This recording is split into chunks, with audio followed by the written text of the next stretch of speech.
બાપોદના વુડાના મકાનમાં મહેફિલ થઈ રહી હોવાની માહિતીના આધારે કાર્યવાહી થઈ છે. માથાભારે સિકલીકર ગેંગના 3 સભ્યો દારૂની બોટલો અને દારૂ પીતા હોવાનો વિડીયો વાયરલ થતાં પોલીસ એક્શનમાં આવી છે. હાલમાં જ પોલીસે અસામાજિક તત્વો સામે કાર્યવાહી હાથ ધરી હતી, પરંતુ પોલીસનો ડર રાખ્યા વિના દારૂની મહેફિલનો વિડીયો વાયરલ થયો છે, જેમાં એક નાના બાળકને પણ દારૂની બોટલ પકડાવી દેતા પોલીસ પણ ચોંકી ઉઠી છે.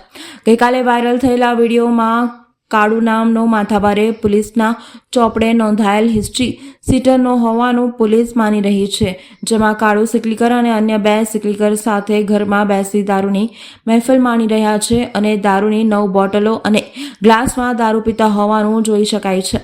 વિડીયોમાં પંજાબી ભાષામાં બોલવામાં આવી રહી છે અને કોઈને પડકાર ફેંકતા હોય એમ મજા કરી રહ્યા છે.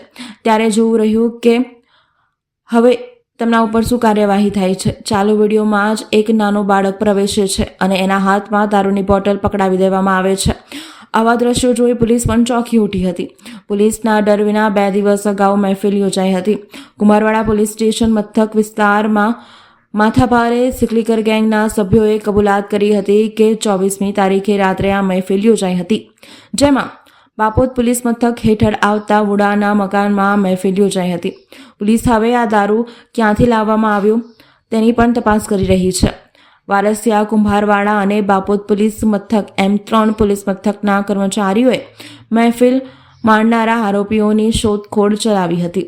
બાપોદ વિસ્તારમાં વુડાના મકાનમાં મહેફિલ થઈ હોવાની જાણકારી મળતા 3 આરોપી સમરશેરસિંહ, હરજીતસિંહ દુધાણી, કાલુસિંહ, ચરણસિંહ દુધાણી, મહેન્દ્ર ઉર્ફે કાળુસિંહ, ખજાનસિંહ આંધ્રોલી તેમજ પોલીસે અન્ય એક આરોપી રવિસિંહની પણ ધરપકડ કરી હતી.